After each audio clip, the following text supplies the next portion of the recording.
மக்களே டைம் பார்த்தீங்கன்னா 12:15 ஆகுதுங்க. 12:20 ஆகுது. இப்போ வந்து நமக்கு வந்து எவ்வளோ பீஸ்க்கு வந்து ஆர்டர் ஆயிடுச்சு. எவ்வளோ பீஸ்னால் கரெக்டாக பார்க்கல. 113 ரூபா நினைக்கிறேன். 113 ரூபாய்க்கு ஒரு ஆர்டர் ஆயிடுச்சு. ஓகேங்களா? எங்கேருந்து பார்த்தீங்கன்னா பிகிஸ் பர்கர்ஸ்லேருந்து எடுத்துன்னு வந்தேன். ஸோ இந்த ஆர்டர் வந்து நமக்கு 12 மணி சர்ஜிக்கு முன்னாடி தான் ஆயிடுச்சு.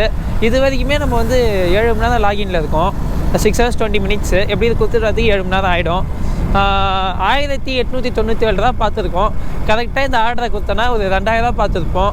367 ரூபா இது 345 தான் இன்சென்டிவ்க்கு, ஒன்று 367 ரூபா இருக்குது. இது கொடுத்தோன்னா அப்படியே 200 சில்லரை வந்துடும். ஸோ இந்த ஆர்டரோட நம்ம இந்த இன்றைக்கி லாகினை முடிச்சுப்போங்க. ஓகேங்களா? சரி, சில பேர் வந்து ஸ்விக்கியில் வந்து டிப்ஸ் அண்ட் ட்ரிக்ஸ் கேட்டிங்க. டிப்ஸ் அண்ட் ட்ரிக்ஸு ஒன்றுமே இல்லைங்க. ஸ்விக்கியில் டிப்ஸ் அண்ட் ட்ரிக்ஸ்ன்னு பார்த்தோன்னா சில ஹோட்டல்ஸ் இருக்கும். ஓகேங்களா? உதாரணத்துக்கு இப்போ நம்ம ஜோனில் வந்து பிவிஆர் மால் எடுத்துங்க. பிவிஆர் மாலில் லாங் ஆர்டர் நிறையா அடிக்கும். ஸோ எந்த ஜோனில் வந்து நீங்கள் இப்போ வந்து உதாரணத்துக்கு பாண்டிச்சேரி ஜோன்னே எடுத்துங்க. பாண்டிச்சேரியிலேருந்து எப்படி சொல்கிறது, நிறையா பேர் ஆர்டர் பண்ணுற ஹோட்டல் எதுன்னு பார்க்கணும். ஓகேங்களா? அந்த ஹோட்டல் பக்கத்தில் போய் நிற்கணும். ஏன்னா இப்போ உதாரணத்துக்கு ஃபாஸ்டஸ்லேயே எங்கள் இதில் ஒரு ஹோட்டல் இருக்குது. அதுக்கு ஏகப்பட்ட டைம் இருக்குது. அங்கே ஏகப்பட்ட ஆர்டர் வரும். ஓகேங்களா? அங்கே போய் நின்னா நமக்கு நிறையா ஆர்டர் வரும். அது ஒரு டிப்ஸு, ஒரு ட்ரிக்ஸ்ன்னு வச்சுங்க. அதே மாதிரி இப்போ பிவிஆர் மால் இருக்குது. பிவிஆர் மாலில் நைட் டைமில் போய் நின்னா நிறையா லாங் ஆர்டர்ஸ் வரும். ஏன்னா மோஸ்ட்லி அந்த சைடில் இருக்கிறவங்க பீப்புள்ஸ் அங்கே எதுவுமே ஹோட்டல்ஸ் இருக்காது. இப்போ நம்ம போய் அங்கே வந்து ஃபுட்டு அவங்களால ஆர்டர் பண்ணி வாங்கி சாப்பிட முடியாது. அதனால் அவங்களுக்கு வந்து எது ஈஸின்னு பார்ப்பாங்க. மால்கிட்ட போய் நின்னா கண்டிப்பாக 150 ரூபா ஆர்டர் மேலே கம்பல்சரி அடிக்கும். நைட் டைமில் 2-3 ஆர்டராச்சும் அடிக்கும் அங்கேயே போய் நின்னா. அதுவும் இல்லாமல் அந்த ஹோட்டலோட க்ளோசிங் டைம் பார்க்கணும். ஏன்னா எல்லா டைமும் போய் நிற்க முடியாது. க்ளோசிங் டைம்னு ஒன்று இருக்கும்ல, அதுக்கு முன்னாடி நின்னா அங்கே ஆர்டர் அடிக்கும். அதே மாதிரி நம்ம ஸ்விக்கி ஆப் இருக்குது பார்த்தீங்களா, ஃபுட் ஆர்டர் பண்ணுவோம்ல, அந்த ஆப்பை வந்து லொக்கேஷன் தூக்கி ஏதோ ஒரு மூலையில் வச்சுட்டு நம்ம இப்போ பிம்ஸுக்கு போதோன்னா பிம்ஸில் வந்து மூலையில் வச்சுட்டு பிம்ஸ்லேருந்து என்ன ஹோட்டல்ஸ்லாம் காட்டுதுன்னு பார்க்கணும். அந்த ஹோட்டல் பக்கத்தில் போய் நிற்கணும். அந்த ஹோட்டல்லேருந்து சப்போஸ் பிம்ஸ்லேருந்து ஆர்டர் பண்ணுறவங்க நமக்கு வந்து ஆர்டர் பண்ணாங்கன்னா நமக்கு ஃபுட்டு அசைன் ஆகும். ஓகேங்களா? இதெல்லாம் வந்து ஒரு டிப்ஸுங்க. லாங் ஆர்டர்ஸுக்கு இதெல்லாம் ஒரு டிப்ஸு. ட்ரிக்ஸுன்னு பார்த்தோன்னா ஒரு லொக்கேஷன் இருக்கும். முடிஞ்ச அளவுக்கு வந்து அதுக்கு ஷார்ட்கட் எப்படின்னு பார்க்கணும்.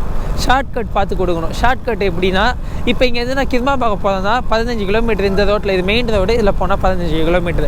எந்த அளவு ஷார்ட்டாக போனோம், இப்படி ஏதாவது சுற்றிக்கின்னு போனால் இப்போ ஷார்ட் இருக்கா அப்படின்னு பார்க்கணும். ஷார்ட்கட் பார்க்கணும். அந்த மாதிரி ஏதாவது வே இருந்துச்சுன்னா அப்படி போகலாம். இப்போ உதாரணத்துக்கு ஆதவியில் எடுத்துங்க. ஆதவிலுக்கு மெயின் ரோட்டில் போனால் 15 கிலோமீட்டர் காட்டும். இதே கதவடி குப்பங்குள்ள பூந்து போனால் மிஞ்சி போனால் 4 கிலோமீட்டர் 5 கிலோமீட்டர் தான் இருக்கும். சரி, இது ஒரு ஷார்ட்கட்டு. நம்ம ஒரு ப்ரீவியஸ் வீடியோவில் அந்த மாதிரி ஒன்று பண்ணியிருப்போம்.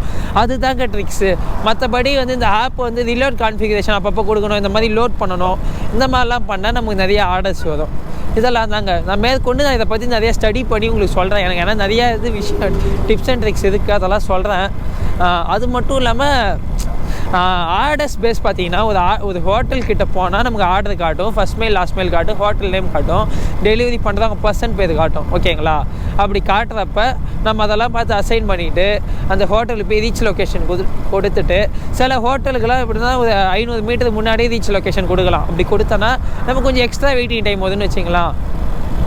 அப்படி பண்ணலாம். அது இல்லையா, ஹோட்டலுக்கு போயிட்டு சில டைம் வந்து கஸ்டமர் லொக்கேஷன் வந்து அட்ரஸ் மாற்றி கொடுத்துருப்பாங்க. அங்கே போய்ட்டு ரீச் லொக்கேஷன் கொடுக்காம இன்கரெக்ட் கஸ்டமர் அட்ரஸ் கொடுத்தோன்னா அப்படியும் நமக்கு வந்து ஏர்னிங்ஸ் வரும். ஸோ இந்த மாதிரி சின்ன விஷயத்தில் தான் நம்மளால் ஏர்ன் பண்ண முடியும். சில ஹோட்டலில் வந்து ரிட்டன் ஆர்டர் அடிக்காது. அந்த ஃபுட்டை எடுத்து நம்ம போய் வீட்டுக்கு போயிடலாம், சாப்பிட்லாம். அதே மாதிரி வந்து ஃபுட்டு பிக்கப் பண்ணிட்டு எக்காந்த கொண்டு ஃபுட்டை கேன்சல் பண்ணக்கூடாது. பைக் இஷ்யூ போட்டு கேன்சல் பண்ணக்கூடாது. அப்படி போட்டால் பெனால்ட்டி பிடிப்பாங்க. ஸோ இந்த மாதிரி நிறையா விஷயம் இருக்குங்க ஸ்விக்கியில். மக்களே, இன்னொரு இன்ஃபர்மேஷன் என்னென்னா, இப்போ நம்ம ஒரு ஃபுட்டு வாங்குறோம்னு வச்சிங்களேன் ஹோட்டலில், ஒரு டைமிங்குள்ளே வந்து எடுத்துன்னு போய் கொடுக்கணும். டிலே பண்ணலாம். ஓவர் டிலே பண்ணால் நமக்கு பெனால்ட்டி போடுவாங்க. அதனால் ஒரு குறிப்பிட்ட டைமிங் தான். அந்த டைமிங்குள்ளே கொடுக்கலாம். ரொம்ப சீக்கிரமாக போய் கொடுத்தாலும் அப்படி கொடுக்க முடியாது. அப்படி கொடுத்தாலும் டிஸ்ஆனஸ்ட் ஸ்பீடுன்னு சொல்லி ஒரு இது இருக்குது. அது நமக்கு இஷ்யூ போட்டு அதில் கம்மியாக தான் அமௌண்ட்டு போகும். பட் ஆனால் ஓவராக டிலே பண்ணி எடுத்துன்னு போய் கொடுத்தோன்னா பெனால்ட்டி அமௌண்ட்டு அதிகமாக 1000 கிட்ட கூட போக வாய்ப்பு இருக்குது. ஐடி சஸ்பெண்ட் ஆக வாய்ப்பு இருக்குது. ஸோ இதெல்லாம் நீங்கள் வந்து மைண்டில் வச்சுக்கணும். ஓகேங்களா? ஏன்னா ஸ்விக்கியை பொறுத்த வரைக்கும் எப்படின்னா, கஸ்டமருக்கு வந்து 30 மினிட்ஸில் ஆர்டர் ஃபுட்டு வந்து போய் ப்ரொவைட் பண்ணணும். அதுதான் நம்மளோட மோட்டோ. ஸோ ஓவர் டிலே ஆச்சுன்னா கண்டிப்பாக வந்து அதுக்கு நமக்கு தான் பெனால்ட்டி போடுவாங்க. இல்லை சில டைம் டிராஃபிக்காக இருக்கும், இல்லை சில டைம் வந்து இதுவாக இருக்கும், எப்படி சொல்கிறது, நமக்கு லேசினஸ்ஸாக கொஞ்சம் மெதுவாக ஓட்டிடுவோம். ஸோ இதெல்லாம் இருக்குது. இல்லைன்னா சில டைம் வந்து ஹோட்டல்லே ஃபுட்டு ரெடி கொடுத்துட்டு நம்மளை உட்கார வச்சுருவாங்க, அது கூட நமக்கு தான் போடுவாங்க. ஸோ அதெல்லாம் கொஞ்சம் பார்த்துக்குங்க மக்களே. ஏன்னா இதெல்லாம் வந்து ஒரு மேஜரான இஷ்யூ, ஏன்னா அப்பப்போ வராது இதெல்லாம். தென் மக்களே, அந்த ஆர்டரை நம்ம கொடுத்தாச்சு மக்களே, டெலிவரி கம்ப்ளீட் பண்ணிட்டோம். அந்த ஆர்டருக்கு வந்து 120 தான் வந்துச்சு மொத்தமாக. ஓகேங்களா, 120 ருபீஸ் வந்தது. 117 தான் இது. 3 ரூபாய் வெயிட்டிங் டைம் சார்ஜ் போட்டு 120 தான் வந்துச்சுங்க. கரெக்டாக இந்த வாரம் வந்து இது வரைக்கும் இன்றைக்கி வந்து வெள்ளிக்கிழமை முடிவு. 2014 ரூபா பார்த்துருக்கோம். ஒன்று வந்து எவ்வளோ பார்க்கணுன்னா 1500 ரூபா பார்க்கணும். ஓகேங்களா, நாளைக்கு ஒரு 700 ஆகும், நாளைக்கு ஒரு 750, நாளைக்கு ஒரு 750, நாளைக்கு ஒரு 750 பார்த்தா கரெக்டாக 1500 பார்த்துடலாங்க. ஓகேங்களா, 1500 பார்த்தோன்னா 3500 முடிச்ச மாதிரி கணக்கு வரும். நமக்கு வந்து 1150 இன்சென்டிவ் வரும். ஓகேங்களா, இன்சென்டிவ் அதான் இன்சென்டிவ் பற்றி நான் எவ்வளோ வீடியோவில் சொல்லிட்டேன். இன்சென்டிவோட இது என்னன்னா, கண்டிஷன்ஸ் என்னன்னா, வாரத்தில் 3 ஆர்டர் ரிஜெக்ட் பண்ணலாம். அதுக்கு மேலே ரிஜெக்ட் பண்ணால் 4வது ஆர்டரை நம்ம ரிஜெக்ட் பண்ணால் நமக்கு வந்து இன்சென்டிவ் வராது. ஓகேங்களா, அது ஒன்று. 2வது வந்து ஷிஃப்ட்டு டைமிங் கரெக்டாகணும். இப்போ பார்ட் டைம்னா நைட்டு 8 to 12 கம்பல்சரி வேலை செய்யணும். ஃபுல் டைம்னா 4 to 11 to 4, 7 to 11. ஓகேங்களா, இந்த டைமிங்கில் கம்பல்சரி லாகின்ல இருக்கணும். பார்ட் டைம் வந்து ஒரு ஷிஃப்ட்டு லீவ் எடுத்துக்கலாம் வாரத்தில். ஆனால் சனி ஞாயிறு எடுக்கக்கூடாது. திங்கக்கிழமையிலேருந்து வெள்ளிக்கிழமை வரைக்கும் எடுத்துக்கலாம். ஃபுல் டைம் அதே மாதிரி தான். வாரத்தில் வந்து 2 ஷிஃப்ட்டு லீவ் எடுத்துக்கலாம். என்னைக்குன்னு பார்த்தீங்கன்னா சனிக்கிழமை ஞாயிற்றுக்கிழமை எடுக்கக்கூடாது. மற்றபடி திங்கக்கிழமையிலேருந்து வெள்ளிக்கிழமை வரைக்கும் எடுத்துக்கலாம். இது தாங்க இன்சென்டிவோட டேர்ம்ஸ் அண்ட் கண்டிஷன். இதெல்லாம் கரெக்டாக இருந்ததுன்னா திங்கக்கிழமை காலையில் 8 மணிக்கு நம்ம ஏர்னிங்ஸோட இன்சென்டிவ் ஆட் ஆகும். ஸோ இதில் ஏதாவது குளறுபடிகள் இருந்தால் நமக்கு வந்து இன்சென்டிவ் வராது.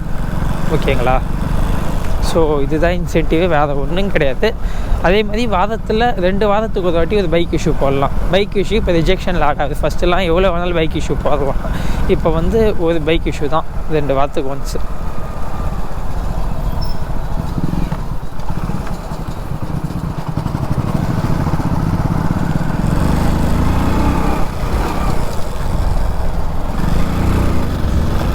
ஒரு பைக் இஷ்யூக்கு மேலே போட்டோன்னா அது வந்து நமக்கு ரிஜெக்ஷனில் ஆட் ஆகிடு. ரிஜெக்ஷன் வந்து நம்ம 3 ரிஜெக்ஷன் தான் ஆல்ரெடி. அதில் வந்து 4வது ரிஜெக்ஷன் போட்டால் இன்சென்டிவ் வராதுங்க. நிறைய பேர் வந்து அந்த 1 நிமிஷம் 2 நிமிஷம் இதெல்லாம் வந்து இன்சென்டிவ் விடுவாங்க. அதெல்லாம் வந்து கிளைம் பண்ண முடியாது. ரொம்ப கஷ்டம். அதை நம்ம ஃப்ளீட் மேனேஜரை கான்டாக்ட் பண்ணணும், மெயில் ரைஸ் பண்ணணும், கஸ்டமர் கேருக்கு கால் பண்ணணும். அதுக்கு நம்ம அழகாக ஒழுங்காக செஞ்சுட்டு இன்சென்டிவ் வாங்கிட்டு போயிடலாம். எனக்கு அந்த மாதிரி ஆகிருக்கு. ஒரு டைம் வந்து ஒரு நிமிஷம் விட்டதுக்கு வந்து எனக்கு இன்சென்டிவ் வரலை. ஸோ இன்சென்டிவ் தான் இந்த ஒர்க்கை பொறுத்த வரைக்கும். நம்ம இன்சென்டிவ் வாங்கினா மட்டும்தான் நமக்கு பெனிஃபிட்டு. இன்சென்டிவ் வாங்கலைன்னா வேஸ்ட்டு, வேலை செய்யறதே வேஸ்ட்டு. ஸோ இன்சென்டிவை மைண்டில் வச்சுக்கிட்டு வேலை செய்யுங்க. ஓகேங்களா, வேறு ஒன்றும் கிடையாதுங்க. இன்சென்டிவு ப்ளஸ் டெடிக்கேஷனாக வேலை செய்யணும். ஓகேங்களா, கஸ்டமர்கிட்ட கைண்டாக பேசணும். ஏதாவது ரூடாக பேசணுன்னா ராங் ஆக்ஷன் போட்டாங்கன்னா நமக்கு வந்து மாதத்துக்கு 3 ராங் ஆக்ஷன் வாங்கலாம். 4வது ராங் ஆக்ஷன் வாங்கினா நம்ம வந்து ஐடியை வந்து சஸ்பெண்ட் பண்ணுறாங்க, பர்மனெண்ட்டாகவே சஸ்பெண்ட் பண்ணுறாங்க. அதுக்கப்புறம் நம்மளால் ஸ்விக்கி லைஃப் லாங் ஓட்டவே முடியாது. உங்களுக்கு புரியும்னு நினைக்கிறேன். வாரத்தில் 3 ராங் ஆக்ஷன் வாங்கலாம்.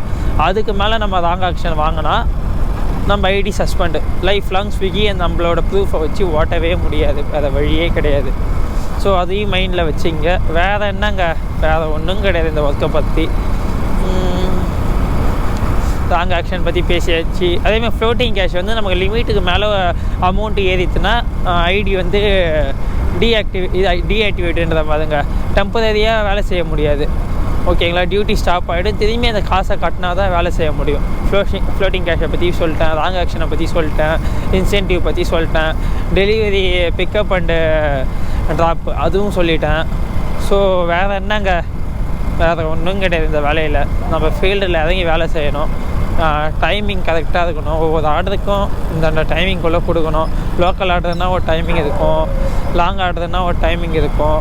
ஸோ கிலோமீட்டர், ஸ்விக்கியை பொறுத்த வரைக்கும் கிலோமீட்டர் எப்படி கணக்கு பண்ணுவாங்கன்னா, ஃபஸ்ட்டு 6 கிலோமீட்டருக்கு வரைக்கும் 5 ரூபாய். செகண்ட் மைலை பற்றி பேசுகிறேன். ஃபஸ்ட் மைல் செகண்ட் மைல்னால் ஃபஸ்ட் என்ன சொல்கிறேன் பாருங்க. ஃபஸ்ட் மைல்னால் நம்ம இருக்கிற இடத்துலேருந்து ரெஸ்டாரண்ட் போகிறது ஃபஸ்ட் மைல். ஓகேங்களா? ரெஸ்டாரண்ட்லேருந்து நம்ம டெலிவரி பண்ணுற லொக்கேஷன் பொறுத்து செகண்ட் மைலு. ஃபஸ்ட் மைலை விடுங்க. ஃபஸ்ட் மைல் 3 ரூபாவோ 5 ரூபாவோ சம்திங் எதாவது வரும். செகண்ட் மைலை பற்றி பேசுகிறேன். 0 to 6 கிலோமீட்டர்ஸ் வரைக்கும் 5 rupees கொடுப்பாங்க. ஓகேங்களா? 7, 8 ஓகேங்களா? 7, 8க்கு வந்து 10 rupees கொடுப்பாங்க. ஓகேங்களா? 0 to 6 வந்து இந்த அமௌண்ட்டு. 7 கிலோமீட்டர் 8 கிலோமீட்டர்னால் 10 ரூபா வரும். எப்படின்னா ஃபஸ்ட்டு 6 கிலோமீட்டருக்கு வந்து 5 ரூபாவோ அப்போனா 30 ரூபா. இப்போ 7, 10 வந்து 10 ரூபானா 20 ரூபா 50 ரூபா வரும். ஓகேங்களா? இந்த ஆர்டருக்கு. இதே 9லேருந்து 12 வரைக்கும் போச்சுன்னா 15 ரூபா வரும். 15 ரூபான்றது அந்த 0 to 6 வந்து 30 ரூபாவா, 7, 8, 10, 10, 50 ரூபா. அதுக்கப்புறம் இருக்கிற 4 கிலோமீட்டருக்கு 15னா அது அந்த 100 சில்லற rupees வரும். ஸோ இதுதான் first mile last mile calculation. So இதை நீங்கள் தெரிஞ்சுக்கிட்டிங்கன்னா உங்களுக்கு அமௌண்ட்டு இந்த ஆர்டருக்கு எவ்வளோ அமௌண்ட்டு வருது இதெல்லாம் கொஞ்சம் கிளியராகவே நீங்கள் தெரிஞ்சுருக்கலாம். அதே மாதிரி வந்து வெயிட்டிங் டைமை பற்றி சொல்கிறேன் பாருங்கள். வெயிட்டிங் டைம் எப்படின்னா, இப்போ நமக்கு 4 கிலோமீட்டருக்குள்ளே ஸ்விக்கியில் மினிமம் பேஸ் ஃபேர் வந்து 20 rupees. ஓகேங்களா? இப்போ வந்து ஒரு 2 கிலோமீட்டர் ஆர்டர் அடிக்குதுன்னு வைங்களாம். அந்த ஆர்டரில் வந்து நம்ம ஒரு 10 நிமிஷம் வெயிட் பண்ணியிருப்போம். 10 நிமிஷம் வெயிட் பண்ணால் 6 ரூபாய் வரும். ஆனால் நமக்கு வந்து அந்த 6 ரூபாய் ஆட் ஆகாது. வெறும் 20 rupees + 6 தான் காட்டும். ஆனால் வெறும் 20 rupees தான் காட்டும். அது என்ன கணக்குனா, ஸ்விக்கி கம்பெனியே நமக்கு வந்து 10 ரூபா எக்ஸ்ட்ரா கொடுக்குது ஆல்ரெடி அது ஆர்டரில். ஸோ நம்ம வெயிட்டிங் டைம் இருக்கிறதுனால அந்த அவனுக்கு கொடுக்குற எக்ஸ்ட்ரா காசை கம்மி பண்ணிட்டு நமக்கு வெயிட்டிங் டைம் அமௌண்ட் அதில் போட்டுருவாங்க. உங்களுக்கு புரியும்னு நினைக்கிறேன். இப்போ 4 கிலோமீட்டருக்கு மேலே நீங்கள் ஒரு ஆர்டர் அசைன் ஆகுதுன்னா அதுக்கு நமக்கு வெயிட்டிங் டைமும் வரும். 3 ரூபானா கூட 23 ரூபாவாக வரும். இதே 4 கிலோமீட்டருக்குள்ளேருந்து நமக்கு வெயிட்டிங் டைம் வந்து இருந்துச்சுன்னா அந்த கம்பெனி நமக்கு எவ்வளோ அமௌண்ட்டு கொடுக்குறாங்களோ அதை வெயிட்டிங் டைமோட மைனஸ் பண்ணிட்டு மீதி எவ்வளோ காசு இருக்கோ அதை தான் கொடுப்பாங்க. இதுதான் வெயிட்டிங் டைமோட ப்ராசஸ்ஸு. இப்படி தான் அது ஃபங்க்ஷன் ஆகும். So waiting time, incentive, wrong action, floating cash 4 விஷயத்தை பற்றி உங்ககிட்ட சொல்லிட்டேன். இதுக்கு மேலே வேறு என்னங்க இருக்குது? இதுக்கு மேலே அவுட் ஆஃப் ஜோன்ஸ் இருக்குது. அதே மாதிரி வந்து எக்ஸ்ட்ரா ஜோன்ஸ் ஆட் பண்ணுறது இருக்குது. இதெல்லாம் நீங்கள் வந்து போக போக நான் அப்கமிங் வீடியோஸில் சொல்லித்தரேன். இந்த வீடியோ வந்து உங்களுக்கு ஏதோ ஒரு விதத்தில் இன்ஃபர்மேட்டிவாக இருக்குன்னு நினைக்கிறேன். அப்படி இன்ஃபர்மேட்டிவாக இருந்ததுன்னா என்னோடய சேனலை லைக் பண்ணி ஷேர் பண்ணி சப்ஸ்கிரைப் பண்ணிங்க. ஸோ அப்படி நீங்கள் பண்ணால் தான் என் வீடியோவை நீங்கள் ஃபுல்லாக பார்த்தா தான் அது 4 பேருக்கு ரீச் ஆகும். என்னால் மேற்கொண்டு வீடியோவும் போட முடியும். அப்படி நான் வந்து இப்போ 40 நிமிஷம் 50 நிமிஷம் போடக்குள்ள அது நீங்கள் ஃபுல்லாக பார்த்தா தான் இந்த வீடியோ வந்து சிடிஆர் கிடைக்கும், ரீச் ஆகும். இதனால் மேற்கொண்டு மோட்டிவேஷனாகி என்னால் வீடியோ போட முடியும். ஏன்னா ஒரு வீடியோ போடுறது சும்மா கிடையாது. ஒவ்வொரு இடத்துலையும் போய் எடுக்கணும், ரெஸ்டாரண்ட்டில் எடுக்கணும், அதை எடுத்து எடிட் பண்ணணும், எக்ஸ்போர்ட் பண்ணணும், அதை வந்து ஒய்ஃபையில் அப்லோட் பண்ணணும். அப்லோட் பண்ணது மட்டும் இல்லாமல் அதுக்கு வந்து டேக்ஸ் அண்ட் டிஸ்கிரிப்ஷன் தம்ப்நெயில்ஸ் எல்லாம் பக்காவாக எடிட் பண்ணி கொடுத்தா தான் அதை நீங்கள் பார்க்குறதுக்கு நல்லாயிருக்கும். ஸோ நான் பண்ண ரெடியாக இருக்காங்க. நீங்கள் வந்து உங்களோட வேலை என்னென்னா அதெல்லாம் நீங்கள் லைக் பண்ணி ஷேர் பண்ணி சப்ஸ்கிரைப் பண்ணி உங்கள் ஃப்ரெண்ட்ஸுக்கு ஃபார்வர்ட் பண்ணி இந்த ஒர்க்கை பற்றி தெரிஞ்சிங்க. அப்படி பண்ணால் தான் நான் பண்ணுற வேலைக்கு கொஞ்சமாச்சும் யூஸ் இருக்கும். ஸோ இந்த வீடியோ உங்களுக்கு பிடிச்சிருக்குன்னு நினைக்கிறேன். தேங்க்யூ ஃபார் வாட்சிங்.